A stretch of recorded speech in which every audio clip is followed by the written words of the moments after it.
Welcome back to the Deep Dive. Today we're taking a look inside a really interesting piece of audio gear.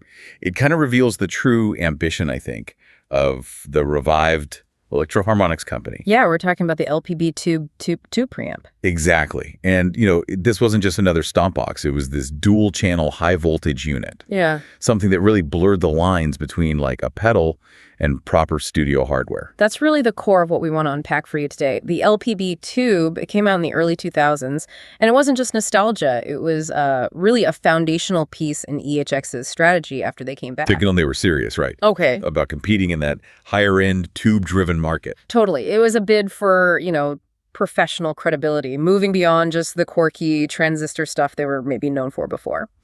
Okay, so our sources today, they lay out pretty much everything. The history baked into the name, the technical choices behind that huge sound. Yeah, and its applications too, super diverse. And why this, well, let's face it, bulky unit still has this kind of cult following today. All right, so let's start there, maybe looking back at where this machine actually came from. The LPB tube arrives, you said early 2000s, as EHX was really pushing tube tech hard after their sort of resurrection in the 90s. And this wasn't just like a marketing thing, was it? No. This was a genuine attempt to upgrade their whole sonic offering, really. And the name itself, yeah. LPB tube. You can see the ambition right there. It's a deliberate nod, a homage to the company's very first pedal, the LPB1. Linear power booster from way back in '68. That's the one.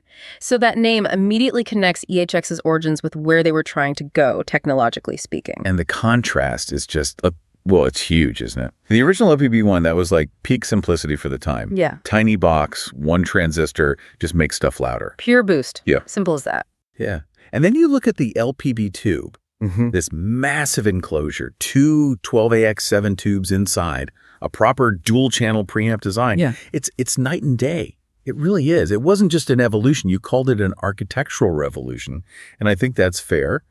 Built on that simple idea, make the signal stronger, but doing it in a completely different league. They basically took the booster concept and, scaled it up to pro studio level. Exactly. It wasn't just about volume anymore. This thing was designed for serious tone shaping, using real vacuum tubes, getting all those rich harmonics. Okay, but why? The original LPB1 was a hit because it was simple. Why go so big and complex with the tube, needing special power and all that? What were the technical hurdles, to make it a real tube unit and not just some kind of gimmick? Well, that gets right to the heart of it and why it sounds so good. The sources really stress this point. The LPB tube used real high-voltage tube operation. That's the key. Okay, tell us more about that. You still see plenty compact pedals with tubes in them today. Right, you do. But most of those compact ones, they use what engineers call starved plate designs. Starved plate. Yeah, basically they run the tube plates at really low voltages, sometimes, under 50 volts.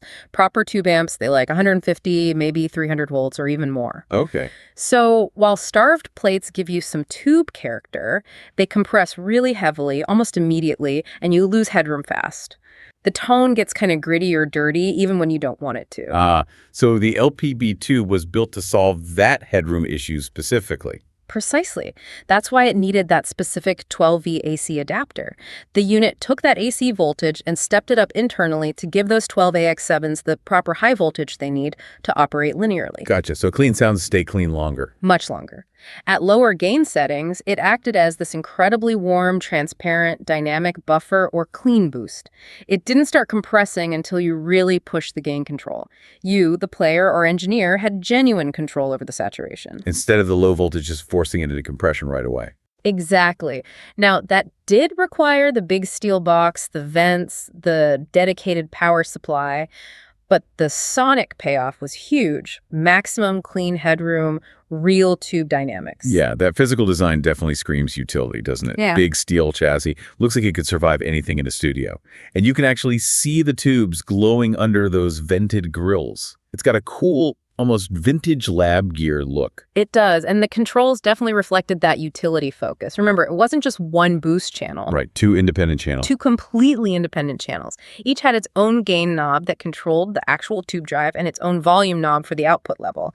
Plus, that stereo mono switch, which let you configure how the channels fed the outputs. So tons of flexibility even before you dialed in a sound. Okay, let's talk about that sound and how people actually use this thing. Given the high voltage design, what was the range like?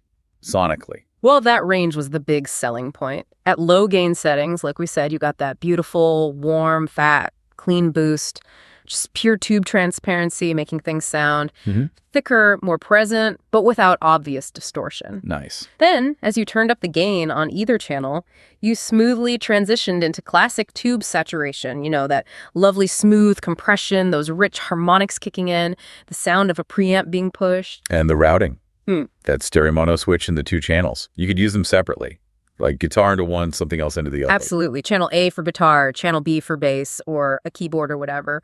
Or run them in parallel for stereo effects sends, or maybe some complex signal splitting in the studio. But the really fun part, I imagine, for EHX fans, the cascaded mode. Oh, yeah. That was the secret weapon, running the output of channel A into the input of channel B. Whoa. Yeah. So slamming one high voltage tube stage into another one? Exactly. That's where things got really wild.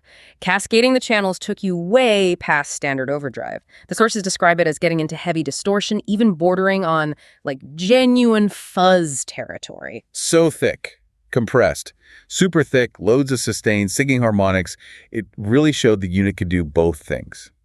The clean utility job and that aggressive high-gain sound EHX is famous for. Super flexible. That flexibility really seems key, and it leads into those professional applications you mentioned where it wasn't just a guitar pedal. Yeah, definitely used by guitarists, as a front-end preamp, maybe a DI box, but the appeal went way broader. Bass players liked it too. Oh yeah, bassists really appreciated how it could add that low-end warmth and fatness, but without just turning everything to mush, kept the articulation. That's something a lot of standard overdrives kind of struggle with on bass. Okay. And then you mentioned recording engineers, keyboard players, using it to warm up digital stuff. Yeah. How did that actually work in a studio context? Well, it basically became a piece of outboard gear. Remember, early 2000s, digital synths and DDAS digital audio workstations were really taking over. Right. But a common complaint was that digital tracks could sound a bit, cold, sterile compared to analog tape. Yeah, I've heard that. So engineers would actually route signals out of the computer, maybe a flat-sounding digital synth pad or a drum loop, run it through the LPB tube and record it back in. Like reamping, but for warmth. Exactly. Just adding that subtle, genuine analog tube coloration, those harmonics. It gave digital sounds a depth and presence they might have lacked. It was basically a texture box for mixing, not just an effect you stomp on. That's fascinating. A real bridge between the pedal world and the studio rack. So thinking about EHX's lineup back then, they were making other tube pedals too, right?